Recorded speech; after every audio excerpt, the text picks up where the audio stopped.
المصابين بفيروس كورونا إلى القارة الأفريقية، وتجاوزت الإصابات في هذه الدول 10 ملايين إصابة، فيما حذر المسؤول من عدم التهاون في وضع الناس، حيث تشهد بلدان الغرب موجات من الإصابات المتحورين.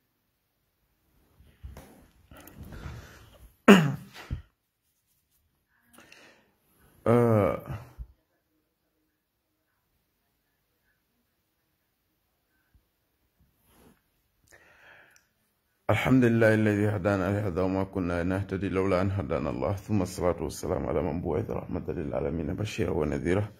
محمد بن عبد الله وعلى آله وأصحابه الذين قضوا بالحق وبه كانوا يعدلون. وبعد بعد تندو كلام بسلا كلا صلى الله عليه وسلم أتي أنا لبندو كل مو بأنا لصاحب ولا الذين قضوا بالحق وبه كانوا يعدلون. من ترك كدي تونيا كان وتونيا كان نترك كدي لكم من سبت كتابون سنة. yo mbadiŋol nata janne ko kunu nga video min bonni kenniŋo do ye ñininka to mu abubakar lete ay dolla audio kiñanaŋ ay minna audio kiñanaŋ ma wo tolon baraŋ aka diyamu ila family group wala kono ha groupe o kono lende kata ke badiŋol le konto ngamo ya ba fo kaŋ a bela moolu to fo kaŋ kiliŋ kiliŋ. So ay min foje ibe anin abubakar nyin ibe nyo sabakan dingol la mi alon ka sotota futuwe bantala ntola maninga kaunto nka fa janka dingo alama nalbe bunyala ngamala nga video nyin jinni kunu ali ajela yo fondin kenya ate nyine foko abdou jita salani rahimahullah alma alayam fo kay ntol be nga moyle ko mi ngamra doliya moy altol kono ay kawando min ke gamadula to kaje ko ako janka dingol wal mu jahannama direct tala le fembu ke mutasilo kan comme dingol min sorra futu e bandala wal bita jahannama le direct ako fembu ko wal mutasilo kan jalo abdou jida salani ngolay wof so birin woy wofonye nga video min bonni kata niko seko la okumonye mu mistake ko let ala ma wofo kila ma wofo abdou jida salani wofo man dalila soto woto alma ala yam fo kala mistake ko nyin yajer so bi abubakar nyin nata fondin ke nyin na audio ki nyin kote ke kaje ko abdou jida salani wo mu ala la waliyeleti wo mu mo baleti and way wo fo gamadulale way wo fo sanji jamale koma moma wala o kumo nyim fanyande ha komi momaje ko wala o kumo nyim mu mistake ko alal tuloro na baket fondele kana science ay nga fo wala o kumo man so rondan to nyaat wo mistake ko nata wala koy nijam abdou jida salanningo anin itol nunto alfal min tamida ya kata alma ale jo ila barakendo le minulke bari mistake ko nte bulala monno ma woto dino manke abdou jida salanningo tati atatale ka kata ka mollo ndi kole mammillo non katala be ka mistake le womu jida salanningo la mistake ko rahimahullah alma ale yam fo kay manam fa kam so bari moli tata ate mi yam bala fa kenno nyina kuoto jide salani ngo min faman sabati ate maaje kontol be nyanda ka o koyndi le ka wala mistake o nyin koyndi la alla wa asabini o be balurin ya fa ko mistake o le masken o be sonna wala la muru kaje ko kumo min a foto mistake o le ma man sabati kila ma fo ala ma fa man dalila sotoje ha bari abuka ke moli fe fendi ka ala la horomo tinya ka fanyala kila kan o buka ke fe fendi bari tolkata molle kun kilingol no ma dron moli kun kilingol no madron ala nin kila wala bunya e tinya faniya ila wol ke moje fendide abdou jida salani wala nyimfo atefe for example mo bale moti woli ele mati fenko le mati comme na mol kam mol ke nyame fo ite ke jalan wol ti wasifa yaja ngamin fo nko dingo mi yalon ka sorta mbasa nganna koteke a sotota futu e bandala mo fuloli e jeno ke dingo mi soto amanke jahannama dintide malum fal kamwe andun aman junuba soto baro to wo mo fuloli e min bara musoni kenyi dinni o mi alon ko ya awu ya wudu wo man junuba soto da man ku kala mutawoto ala man tawo kitin la kula woto malum fal kamwe abdou jida salani wala kumo nyi mu mistake ko leti ala mo fo kila mo fo imma ayo min samana je daliloti ka je ko jalamberol man kuke ala be jalantiyel nin jalambero nyin janila jahannamo konol mbo min folali wo koto mu muneti anin ala wo fo mun kama wala nyinti ko jalantiyel ni la jalango ila alo min fo mude bawo ko ila ala le mu bero nyinti so ala bay ni wo bero nyin janila jahannamo kono bero fo do kalamutal annum bero nyin tatulaje bero nyin to kalamutal jano nyin kalamutal ala ka wo ka woli ibralti manam falka moy ba aka ke kawando leti ko alam yalon ko alkafo afila alna la alo nyimbe be jahannamo ko nalbe jani kanje ha kuma abin ke fir'auna la bidaka halaki ala kala moli ya temu alal bare ala ya nala moli be le halaki nyole to fon la ala min ke ta fir'auna so jalambero nyimman ku kalamuto wo jano nyindo killing ala la jalambero nyin dundo jahannamo ko no ka ke jalantiye kawandoti pura ala afonya bana ala belebe dimba kono pura se kay ebrat wala mo dalilo de killing dalila flanyo anabla ibrahima ay mune fala moli e bira e jalangol nyun kundun jalandingol nyim bira e be sepun terang la ay kundun ay terang sigara se ki jalambara sita ala moli batu biri nata na kay ko ibrahima etele na jalangol kundun ay mune fo qala bal fa'alahu kabiruhum hadha fas'aluhum in kanu yantiqun ay wala fo akoy bela keba alla jalangol la keba nyin ngateran o sekenyi minna tele nyinge ala nyinin ka ban fabe diamula ibrahim fon yal ne ko yir kalma kenson wote diamula andala moli fon yal ne jalanti el fon yal ne ko wo yir kenson nyinte diamula wala na o fo akoy bal fa'alahu kabiruhum hadha fas'aluhum in kanu yantiqun ayla nyinke bani wala nyinke barala nyinin ka fa bal jabilal bir ibrahim e wo fo e ma dan ku fonde ya mutale ko kara jani dimba kon jira salan ni min fo je mistake wala mat dingo mi alon kon ka fa sura futu e bantala min manke halala dingoti mo fulol mi anko e jeno ka man junuba soroje killing fulan nyango ama kalamuda saban nyango amanke jahannama dingoti ha amanke jahannama dingoti annun kila sallallahu alaihi wasallam go kullu mauludin yulad ala alfitra momo aka wulu fitra ko hanada famamu tromlet aka wulu fitra ko fa abawai yahudiyani aw yunasirani ala wulu la fulol walla ka ke yahudoti walla ya ke nasarat manum fal kam moy baka so nin kila sallallahu alaihi wasallam yofo ndu nim mo wulu ta misilma ko na baluta ka fata kala tawhido betiata njigita ko mu arjana dunkel ha so birin kila sallallahu alaihi wasallam kanyim fo amma fo hani musolmi ya lon ko anin keliye jeno ke dingo soro wota wulu la misilma ko no kila mofo de ako momo wuluta aka wulu wala kono ha so jire salandingo lawo fana mum mistake wolti kaje ko ay kila la hadith wala fanyandi ha kadu kila sallallahu alaihi wasallam ya wala so wobe ken wala nyaadi de momi wuluta fitra kono woyeke jahannama direct tala tate fe o fenke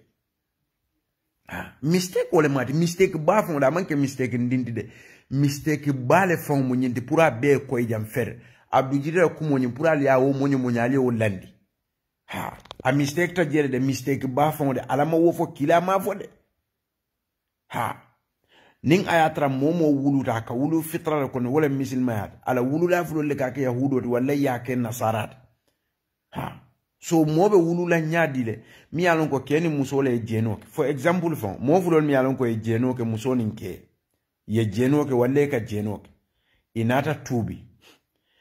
ndung ala ko abe molla tubo mutalima mi manke shirikot inata tubi ye lahido ta ala ko ite murra jeno nyin kam fereng so ala yamfate so ala yamfata mo fulol mi alon ko e jeno ke sa en jene dingo mi alon ko dingo mi alon ka man soto futu wonyin kono biri wolbe o jeno la ma kalamuta aman kafu ifeje ama kalamuta ate fawne ne man jeno so ala yamfa mode mine junubo bara mimman fembara ala kata yamfa way bil aql wal mantiq hakilo fonta sonna wala mo fulol mi jeno ke ala yamfa wol ay dunde arjano kono ay la junubo be kafa so dino mimman fenka mo wala jeno fon kalamuta so wayta way fa wayta jahannama dare kana kita misil moli badingol abdu jite min fo je mistake wala man sabati ala ma fo kila ma fo ha ala min fal kanu kon alladhina kum wal miyan ko idha falu ni kero ke fa'ishatan ku jawla ku konnu aw zalamu anfusahum wala ye fangol le tonye fana dhakarullaha imurta yata ala finkon wolen ka dane pour que la junubol nyin kafar ala fastaghfaru li dhunubihim ala ko wokolanse la junubol kafar ngela junubol kafar ye bida wa ako may yaghfiru dhunuba mo buka junubo kafar illa Allah fata ala damma walam yusirru iman tenten fana iman taw iman balang ibe baro min keka wa hum ya'lamun andu yata yalon so mol mi yalon ko yewo jeno ke ala nata na walla junubo nyin kafar so dinno min sorota jeno amake amamma be jama kalamuta so hanu abita jahannama le direct anno minule jeno ke ala yam fata wol fama ya junubol kafar ay sambala arjano kon hani wonte abdu jida la kumo nyin aman sabati ay misalo ta alquran ayo min fana na boy tajele baki fam so wala na mol fam je hakilo du qur'anu fasaroto aman ke tebe kulole karnate ma arab kan moy dom kidi yep kidaka wonyam ya fasar aman ke woti qur'an fasaro man ke woti de ay ku jamale nyinin ka de nyanta min moy le nyanta min no la de biri lugha nyanta arab kan moy la ayo nyin na sababu nuzulo nyanta o belon na ku jamalle mi nyanta ka wori belon ne ayo nyin kara nyafa ay senyal lafziya ni nyanta o be no lal malam fal kam nso fo fonnin kenyi abdu jida ku ngontol man tawno abdu jida salanu la tanole rahimahullah alma alay yam fa momo e few fem fonyin dino ko na man traje mba vole la man traje ning ayata abdu jida muitla alati ka batu wo muy la problème tumando ni abdu jite be balurin bi abe sonna ko ay min fo nyin blato ni lon nal ya fa ba la ko mistake wolem wose so ala o mistake wol ala yam fa bari bi abdu jite ta kering ite ka fo wole wo fo ka o kumo tay ka fo bo londa moli kan dalilor ko ala le ta kina molka ibe fanyala la kila ka ibe fanyala la alaka ibe titar la wala so ni ite mari fata o kayite ni ala benta ata ke gula de abdu jite ayo min sambana je daliloti wonten dalilati womu jalantiyele kawandoti ala jalambero ka jani bero fo man fen kala mutaw andum bero nyinde dula dimba ko ala ka faare ni la ala fele mbali janika komi ibrahim ya minka ala jalantiyela ka foye ko atondi fa qala bal fa'alahu kabiruhum hadha ila nyinke ba wala ke fasaluhum in kanu yantiqul ala nyin kanata be diamulal ibrahim ala no kata diamula de anu jalantiyel fo ala ko yiro nyinte diamula malam fal kam moy bak so a mistake tawto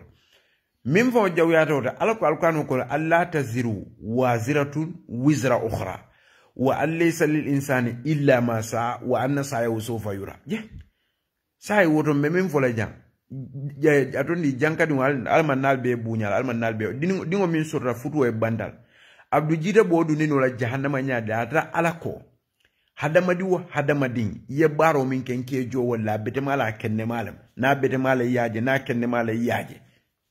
annum buka hada mojo fenna illa ma sa fata min kedro wa anna sa yusufa yura thumma yuzawu jazaul awfa o kula ngana jo baro la ay minke kenne ma do nga jola ay minke jaw ma do nga jola wa hal yujzauna foy ka molu jole ba illa fudrum bima fiuna kanu itatanu yamalune ko le bar so nyimi yalon ko te dino mi man soro futu o kono o man fembar jeno nyim fo ma kalam do wol bo kala wato min na ma kalam ta mamma beje ala la fite jala fenteje ala bo jola wala munal alante wo man soti so moli se haklo ani for example dingo ani momi yalon ko kafiro le mari ala futu o amam abama na fama emela futu o siti misilma ala siloka killing malam fal kam bara tubita la dunda misil ma akon biri wo tubita al islam ya jubbu ma qablahu ala yam fata ko wol bela minul tambit andum bira dunda misil ma akon ala o dungo je ila dungo je hani musoni kele be dunda ila futu woni wakaten denne amange futu woni ngafiri na siti ku wakaten denne de malam fal kam mo andu dingol mi anko dunda je wo dino kon wo time wol be mu dinkendo halala dingol lem sai waketa moye mi alonko abota dina do ta dunda dina do surtout nyindo abana fama be mu misil moldi ya soto baro le kon mi alonka amam betea so muna na ala be yam falo mo fulol fahuma so muna na dinni woni mimman fem fahuke ala bo sambala jahannama direct badi ngol lonna kilimma famanta safarin kitabu kilindo abdu jite nyimu fo mistake wala anika titan nyami ya kafa afo gamadulale gamo nyim fam mi kafo abdu jide ma nyini nga ay woje kitabu jumala kon wallahi te min fon ka diamu ye gamo je kitabu jumala kon ka beti atale hani kitabol mi an ko be majlis kitabol leto lakhdari wol mi asma'i wol ni risala wol ni muqaddima aliye gamo je kitabu le kono je ko ala la ke kila la ha ni ata gamo for example ku beto la be dino le kono je kila sallallahu alaihi wasallam nyinata wolal atina la saibol kila nyinata la saibol nyinata tabi tabino nyinata la kila man gamo ke saibol make kila nyinata wolal mina na te man gamo ka ndalon ko gamo betiata sharti nata betiata ha nata betiata fam so kila make saibol make annu kila fana a nyinata ka fo moli hadiso ro annu amafo alqur'anu fana ko kila nyinata o belal nto la molle woje ka betiata de yak anim fulan nyango gamo karta lori minkan wolem fanna bunto kumando ha kadu dino kana mantra woto mole kasile birin sumanda fo wo somo suba itata minna kuola je ka wo jayi annu jayiro mantra misin ma yakon jayiro mantra misin wala na kila sallallahu alaihi wasallam ako madi wa nafsi kadhabun fanjayila ba fa mufanya folalem ala ko wala tuzaku anfusakum alkata alfanjayi wa alam mimman ittaqa ndala lo jumale ala nyasilan nat gamola sharto be lori nyine kan itata minna kaburo juraje katala kuwa gama ika wala wali yafo birin suba fanyon suba wali ele ma titale na tambide jen samaka ka fenke dole ke malo nga nyine ke kiribu karabu ka hikayatol ni inshaatol wada mala ha ikam da tani mol min be wuluta sate killing wal ne man fenke la balwo kono ha ate da male barakata ate da mala ate ika jayidam jayiro ne misi ya alka jayiroje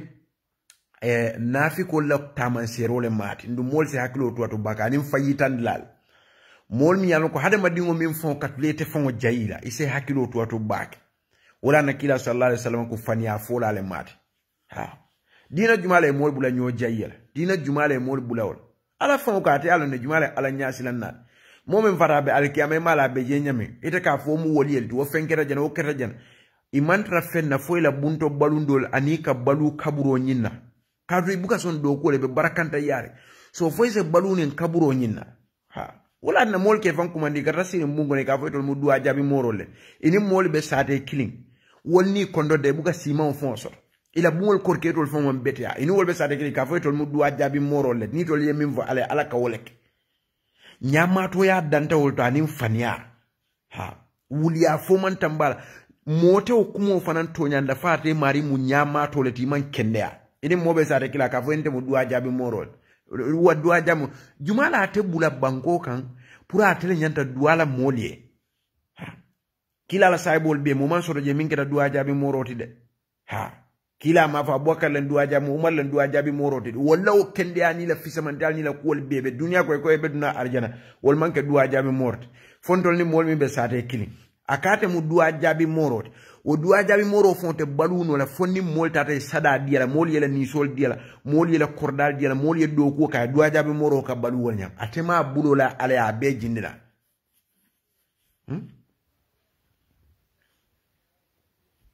mol yene ne bula ya bula ka tununyo hakilol jira salani way min fo jam mistake bale mati dingo min sorra futu e bantla atita jahannam andu ite min kadi amuten dinni woni ningay alabato ay kila la sunno noma imam fisiati hanata ite bamani fama ay soro futu wala kon imam fisiati imam sutiya alala bari nin tumo min atle alabato ita daji ko betiata atele fisiati te atele sutiati la katami alala atele bunya soro anu alkiyama lolo lakira atele la palaso be tareka arjano kon ha ngamin foye kamoy ite min ka kumof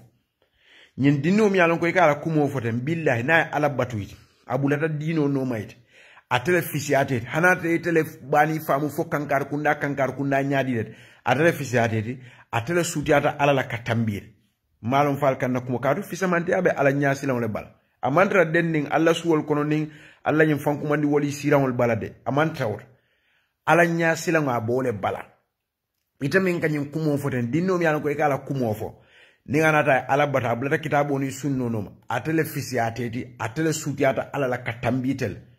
la ka lolu ngoyte min ka wasu dambela ni ma keku dinno nyimbita arjana ite bita jahannamo kono foyma wolomba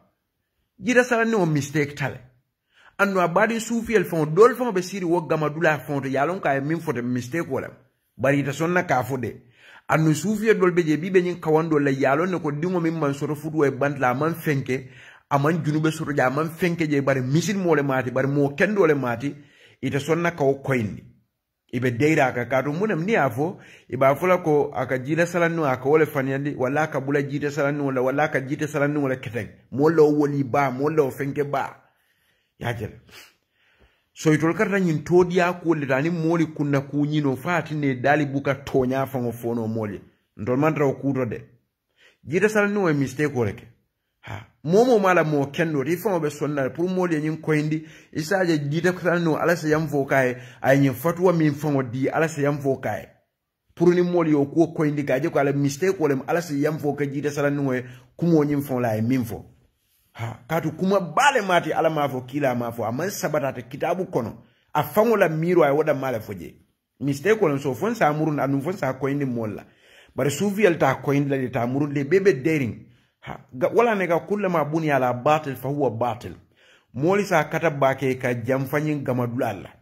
katu sai ya kumu abuka fodula to min tambida gamadula apeka ganyi sukulalti musol nin keli be donna ibe kodo dilam udua jabi moro nyina be kuma kalantangol fola sai ya ko damale ka keje so fonyi mistake si fal se finti woto mol se hakilo tuje bak anu mujamala ko damale ka traje mobu ka fo moye min fotem faniale min fotem mistake ko mobu ko fo moyde karu jayri bendulalem ha ka jide salno nyin kumo fo gamadulal sufi el fana wobe ko le tulo bal hanila lonnal mi anko yalon ko kumo nyima sabati ta findlana ya kumo nyi ya murundi kaje ko aman sabati so ite min fanan ka tinti wokan ko dingo mi yalon ka surta futu e bantala man fenke mo kendo le mati misil mo le mati ning ay bara kendo ke ite mi yalon ko e ka fo e dambe warta ite surta futu le kono ni dama ala batu ka kuja o bara wodinno mi yalon ko a surta futu e bantala ila misil ma man tambala ila ala nyasila man tambala ila bunya man tambala ila fem man tambala bari nala ala nyasila on siyade atele fisiateti atella bunya warteti la kirani abita arjano kono ala be fala jahannamo kono ngam min foy ka moyle ba ha atella mo kende atambite ning alota ala la sartol be ka e fo nyami jida salanu wala na lafta moli arab kan moy baake folo isina alqur'ano fasar abetiata ye arab kan moy alqur'an ayo mi ba fasar la yala sababu nuzulo lo ye wolong malum foy kam ye nasikhol ni mansukhol ye bebo nyoto sababu nuzulo ye bo nyoto ayo nyinna lafdho ika karanku folo jide salanu nga mistake tani ayo to item badi ngo min kanyim fo jide salanu mistake tala ay min fo ala ma fo kila ma fo alquran ayo min ka fo qudu an-nas wal hijara ala ka jalam belor ning jalantiel janimin kam wala nyindi ko ka tandi ko jalantiel nyinna ila bero ina fele jahannamo kono fabe kanandi no la ban bero fo buka jano nyin kalamuta de bero buka kalamuta alaka woke we ebralti kata nala kontelem alatinka ala yake ila ala felena be jahannamo kuna fa e bondi jam ata bondi no laje wole mu ayo nyin kototi ala je fana sababu mu wolati ala tulolo na ba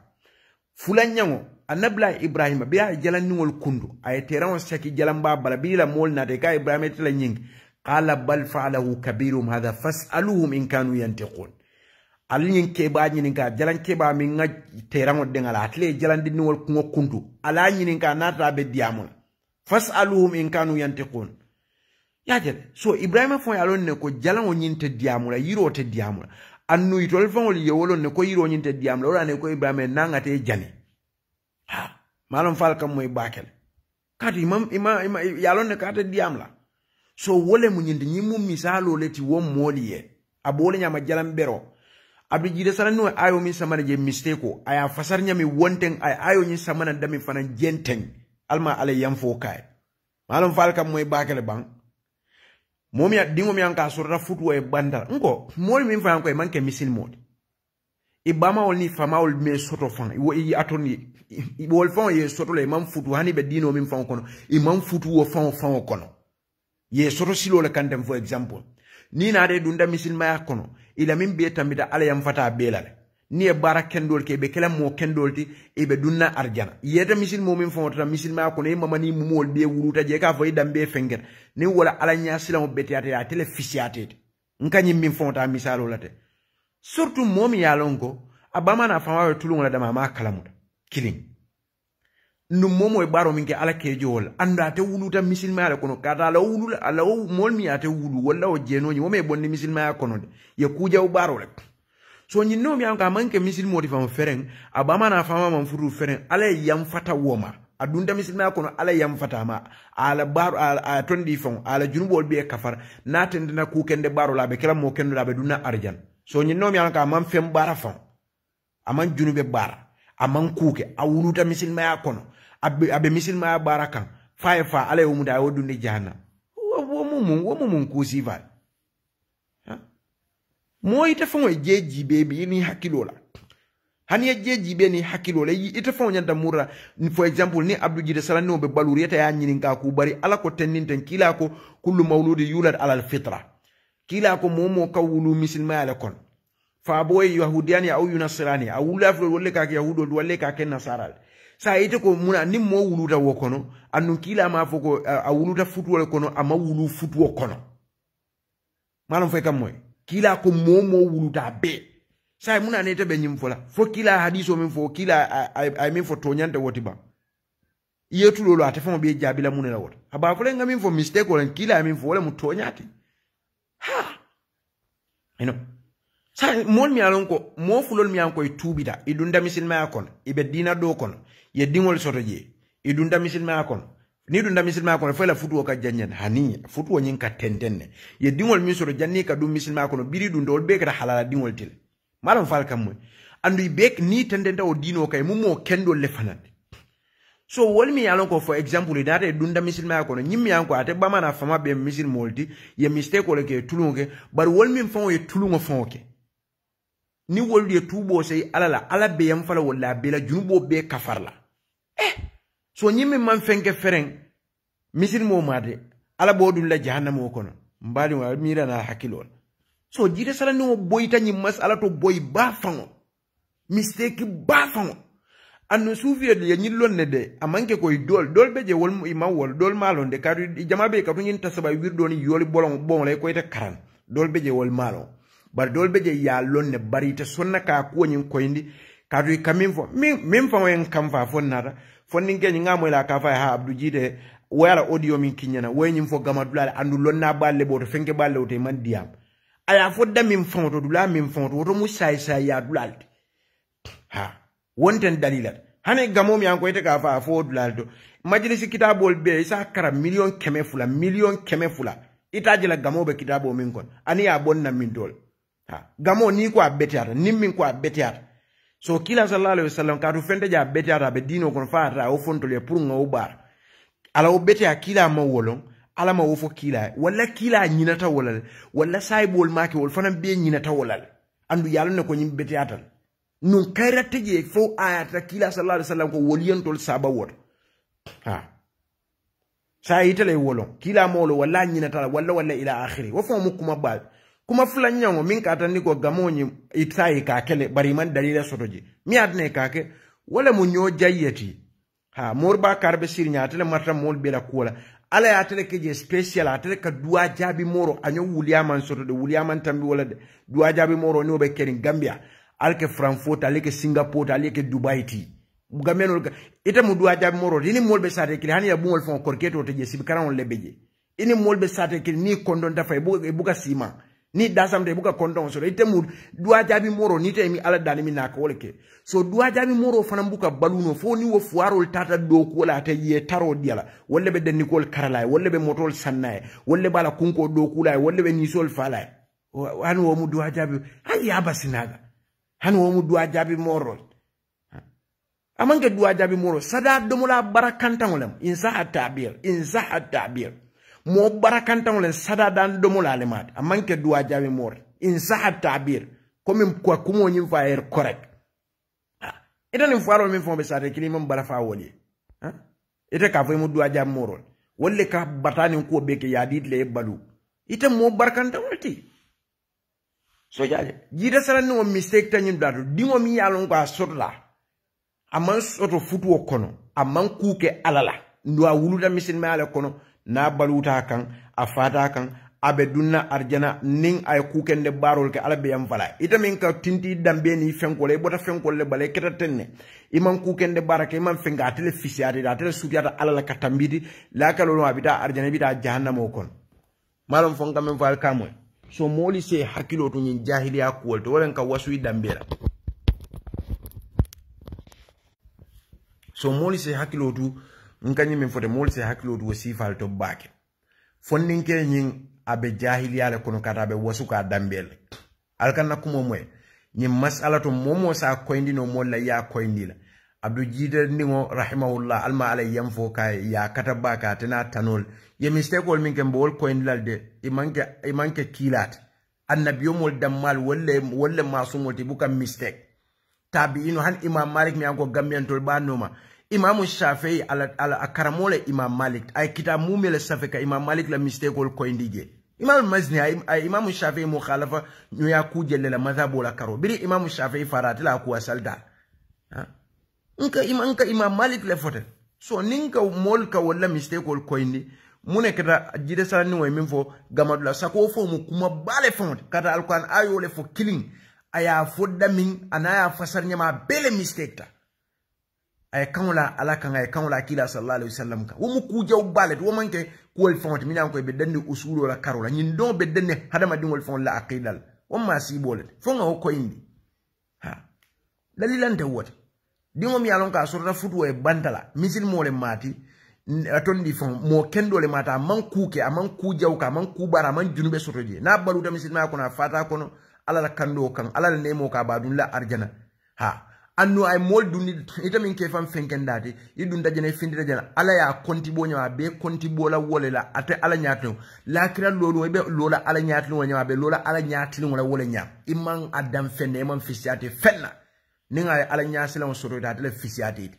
fo alma wala moli min fon ya lon ko ye jeno nyinka ala be yam fala woli sa dinno nyi min man fenkedu ala bo muta o fay jahannama ko na minek badingol alkal hakilo yusukum odol fanan alladhina idha falu fahishatan aw zalamu anfusahum dhakarullah fastaghfiru lidhunubihim waman yaghfiru dhunuba illa Allah wa lam yusirru ala ma falu wa hum ya'lamun ning ala bayam fala mol yemi nyan ko yo barasi bal fonke yo jenol ne tubo se alala ko ita kala kote fama balu kam yalon ko atiman fenke o ko fonto ferendo kita salan ningo mistake tala mbading ning amuite la alata amuila kilati kaje ko wala kumo manyana ka murundi wonya be buluje alma ala yam fo ka jide salan niwa na alfato mal mi yanko be akata dino kono bake ye hamo dangole keje ila mistake ko alma ala yam fer ila kato alma ala ke barajo bare imanke ma atakum rasul fa khudhuhu te mana akum anu fantahu imanke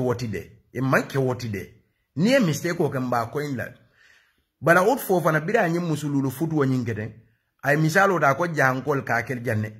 so ni mol ko musululu futu wa mambetia lonnal be kamenda ka haram yata nimi yake be jenole la ha ibn mundir walni ibn qudam walni tanol ya lonnal be kamenda ane ghailan saqafi la hadiso kila sallallahu alaihi wasallam ako ghailan ya la musul be bula fo musunan damma kila fo ghailan ne wo musay bolet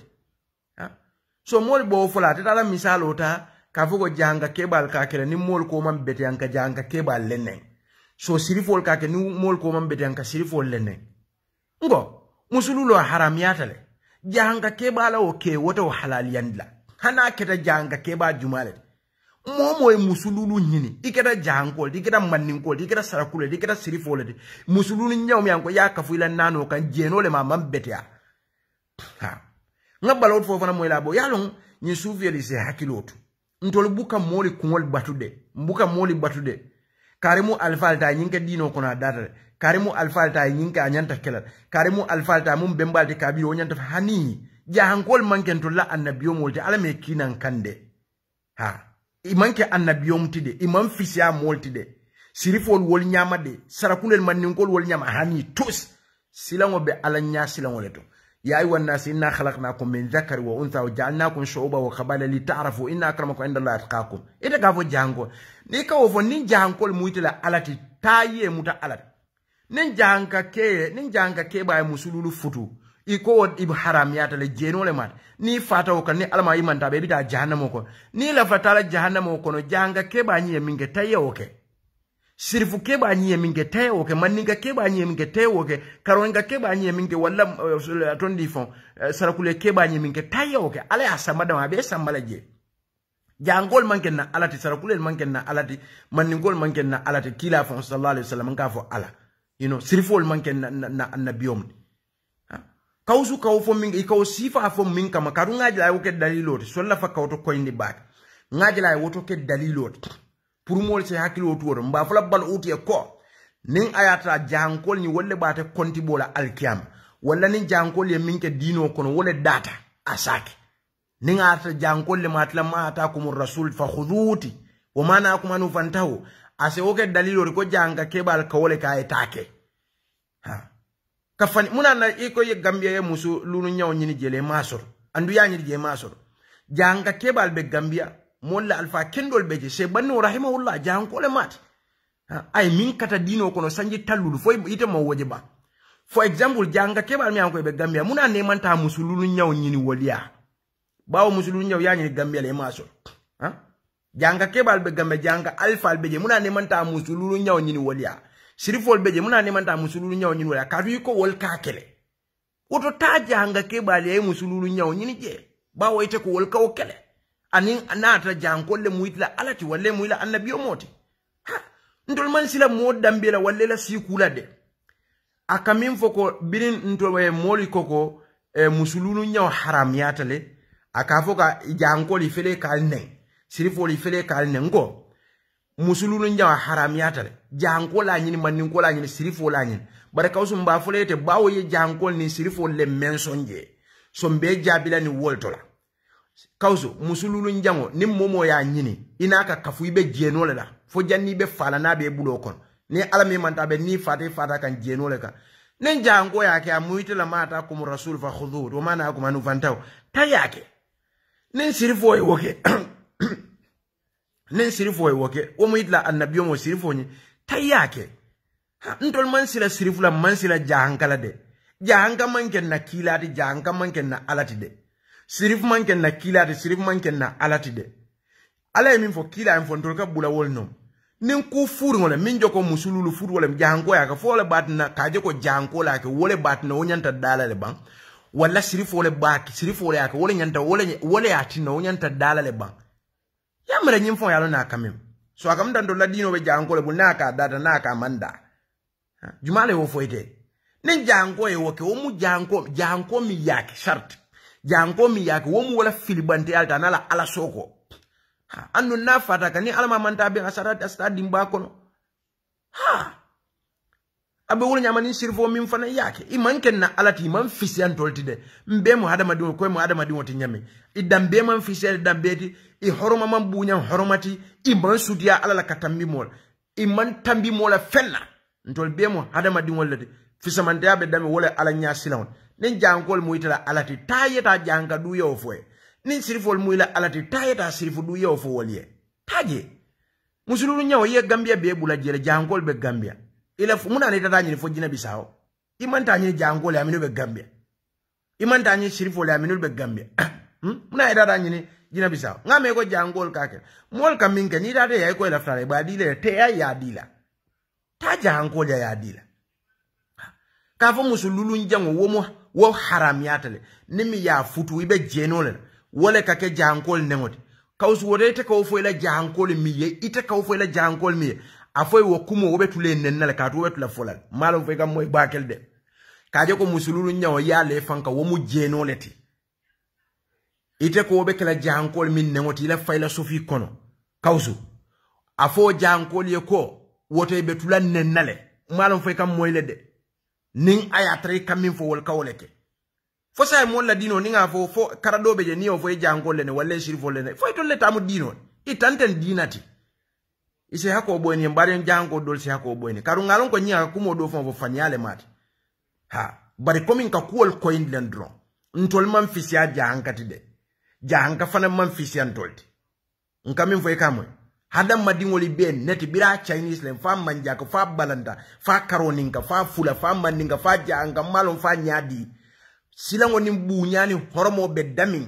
moli ka wasu wole ala nya silango wo be ko leyte bota karu wolle bala karu wolle fenko wo mujahiliya ko le fon na fate wala kila fama dinde be ja fata kafiri ala kon ka wasu dambela o mu jahiliya man kutole fam e ga fo mole jango comme alay wolle kina molka sirifo le ga alay sirifo le kina molka ayo abasinada ni tala musululu nyawo be buina be jeno la ni sirifo la musululu nyawo nyini nano kola lulu nyawo ma la faje anabe jeno la kauso ni manin kole ka anabe jeno ni jango la ka anabe jeno la manda ni wole be kala wole nen dro la fa yo futande afo ya be tulen nen ka du moli be tulen nyim folale pour jeno karake mol la society kono anu fo mol se o koindi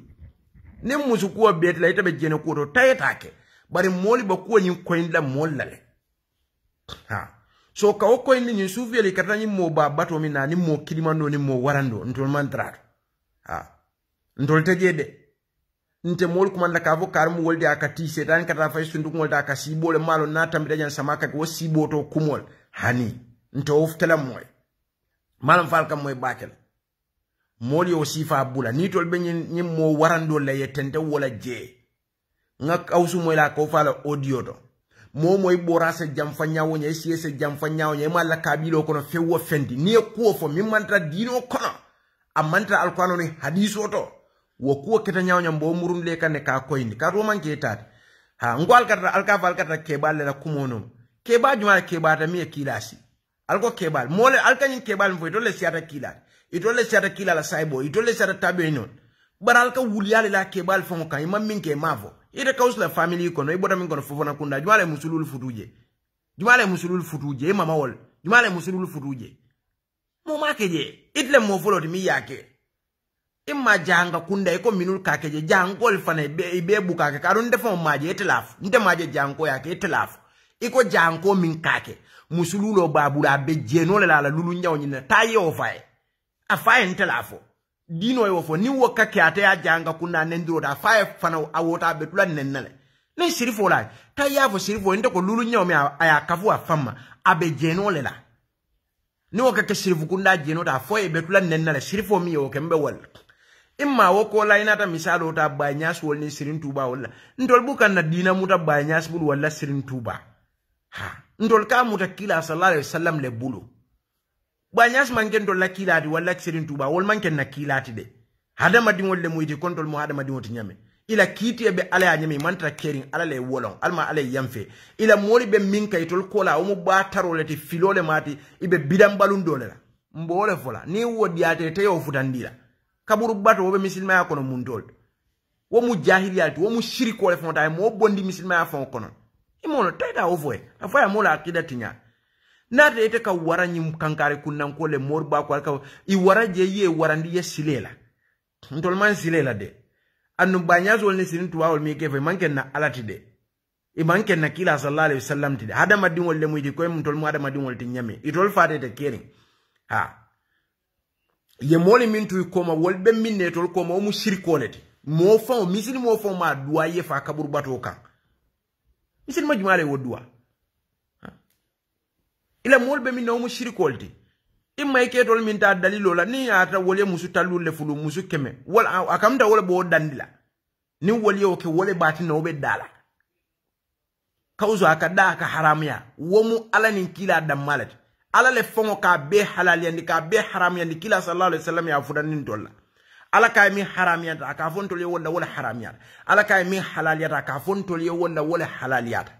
wala kila sallallahu alaihi wasallam la dokot la yantiqu anil hawa in wa illa wahyun yuha ala fongo ka buka diamala nidi ala wahyu le ka jiaka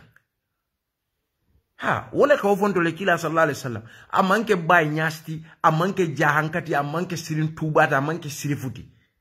ya ngala nyin kumo mo nyen dimi bakele fon ka foko ha jangol filal nenka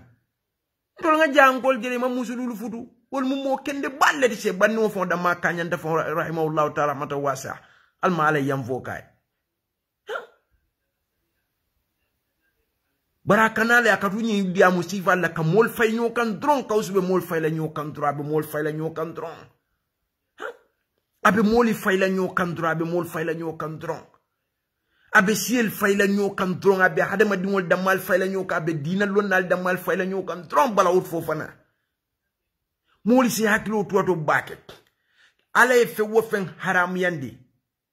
jangol to halal yandi no la de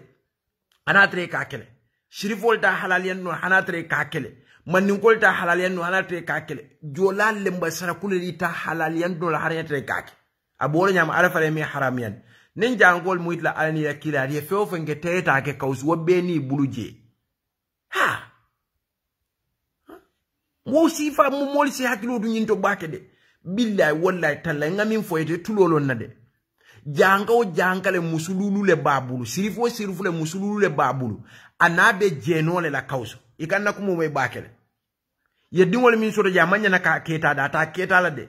imanke futu dindi ita keta nora andu ibe jenole fanan ni fata kani albe mantabe ala se yankan kata ni wala be kela ika wala sindika foko jankoli fere kalne wala sirifo la fo ente la fo aseniye de kada ba akiye da afo ngafole moli be ala fole kila sallallahu alaihi wasallam ika fo jankol ni sirifo le fere kalne fom yanka be safere jankol fon ka kitabo min kara malik la kitabo be saferinge sirifo fon ka kitabo min kara be saferinge kaje ko musulu lonnale be kammentale bila istisna ibe tu kaje ko haram yata abe alquran fon kono kulo fon jangol ya karan quran kono yaje ya karan malik la kitabo kono yaje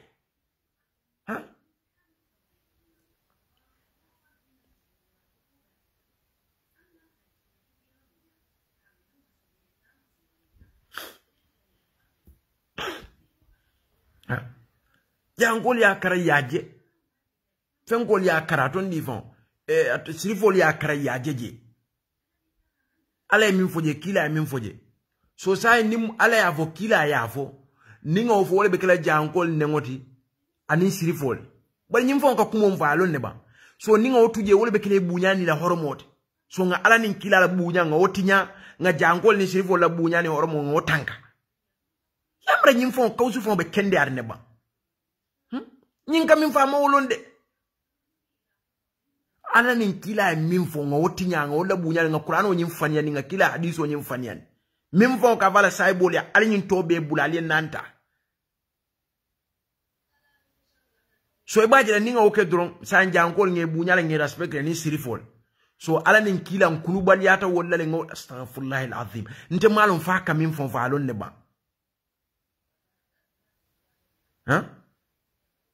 moli se hakilo tu ni soufel nko nyimmo wa ali bom moli bulu ali alfandun ala bulu moli bom moli bulu ye fandun ala bulu ye fansay ala bulu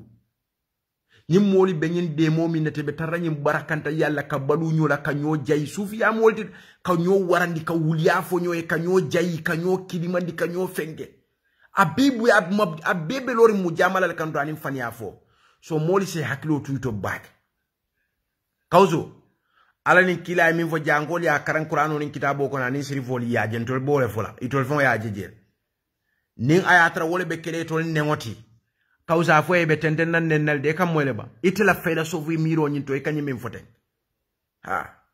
afo sirifol fanaye de kata bay e kana ko moy bakar afo sirifol fanaye so akamunta nga ala ni kila fon la kumo tuje moli ta musulul fudu ye jeno ke sa nga ala ni kila nge bunyala nge horomale baningo vodo nga jangol ni sirifol lenen astaghfirullah alazim he bar nyine masiboti kawsu wota fo moli ye minul ka wo mira ibetula nenal de imam bunya soto imam horoma soto to mominna ala ni kila la bunya lafta wala tinya astaghfirullah alazim al malen tanganyin kenno wala masibole ya rabbi al malen tanganyin kenno wala masibole ya rabbi bari nyinka fitna balle fon kurkur ne wol muitla alalti anila annabiyo mol wonya be buluje imanken tol ya fendi fo hadama dingo mi alon ko ala mandaro na la saklo be bal imanken tol ya fendi fo hadama dingo ton ko moli bebe nyame nye bunya nye horma ko hadama dingo ko hadama dingo bunya ka horma nyame manda fella fala woto de manda fella fala woto de comme yite kaminge ke mutira alati ke sike kumoto ke fengendi ke warandi ke dambel ke wo mo alto la kurete alta woto ndolia adama dingol damma muji comme ndol fon be nyaminte e ganna kuma mo ni e fania fon ba fle fania fon ni e tonya fon be sonnala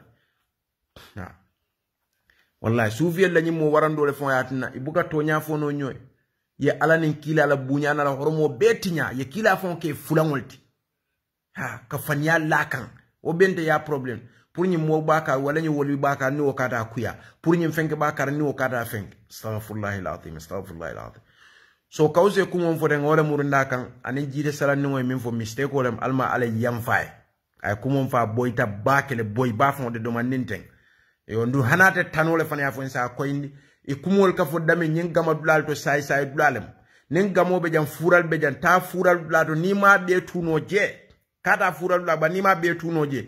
gamo nin fural ne aji be ta fural to e gamo tuje nga be le falieten e be net bari fural nyim fo me anko ikate donje wala fisara gamote nga bele fale manta fi ala tende so moli se hakilotu bake moli se hakilotu bake nyin gamadula bawo nyin ko abdi jide sala no nyin kumo fo gamadula to a fo gamadula to karu ngamo la kasate nyin fo tof so moli se jamfa gamo nyin fo dulara moli se jamfa je karu je mu sai ya dulati fo sai ya kumol se fo je moli se mistake je ise sai ya kumol fo dino ko mimman sama ngo kumi alon ko nyo jayi patilem gamo nyo jayi dino lem ata kitab kon ata telefon la majlis kitabu kon gamo niamo nyo jayi dino wolem ne albentaji altara minna kuwala wolu wo famale wala mamo wole barakata sate beti momo wuruta sate to atele barakata beta atla bela woli dal ku siboto kumol da malaka foje ka nyo jayi damma ale mol fon fatandi wala le so mol sa kate se jamfo la sifa la bak alma ale yamfo kambe اللهم ارحمنا بالقرآن واجعل لنا إماما ونورا وهدى ورحمة يا رب العالمين اللهم ذكرنا من ما نسينا وعلمنا من ما جهلنا وارزقنا تلاوته عنا الليل وأطرافنا واجعل وجه يا رب العالمين اللهم سيدنا الذي هو اسمه رحمه وسيدنا التي فيها معاشي واسل الآخرة التي فيها معادي واجعل آيات زيادة لي في كل خير واجعل موضع راحة لي من كل شر اللهم إنا نسألك عيشة أنية وميتة سوية ومرادا غير محسن ولا فاضح اللهم إنا نسألك خير مساء وخير الدعاء وخير نجاح وخير علم وخير عمل وثبتنا وثقل موازين عقل إيمان والفاضل والقبة صالح وفي خير ونسألك من الجنة اللهم إنا نسألك موجبات رحمتك وعزائم مغفرتك والسلامة من كل إثم والغنيمة من كل بر والفوز بالجنة والنجاة من النار اللهم اقسمنا من خشيتك ما تؤول به بيننا وبين معصيتك ومن طاعتك ما تبلغنا به جنتك ومن يقين ما تهون به علينا مصائب الدنيا ومتنا بأسمائنا وأبصارنا وقوتنا أبدا ما أحيتنا وجعل الوارث منا وجاسنا على من ظلمنا وانصرنا على من عادانا ولا تجعل مصيبتنا في ديننا ولا تجعل الدنيا أكبر همنا ولا مبلغ علمنا ولا تسلط علينا بذنوبنا من لا يخافك فينا ولا يرحمنا اللهم لا تدع في مقامنا ذنبا إلا غفرت ولا أمن إلا فرجت ولا دين إلا قضيت ولا حاجة من أواجد الدنيا إلا لك رضا ولنا فيها صلاة إلا أتممتها وأزكيتها وأكملتها رب العالمين بعدنا في الدنيا أسرع وفي الآخرة حسنة وقنا عذاب النار ربنا لا تزغ قلوبنا بعد إذ هديتنا وهب لنا من لدنك إنك أنت الوهاب yo mbadi hon diamula man diane mistake ko beje o butan tele bala nin koko be yani sawabo ben data la ku do buda araba ta timata ta fananga ko timman so anakallahumma bi amdika ashhadu an la ilaha illa anta astaghfiruka wa atubu ilaik la baraka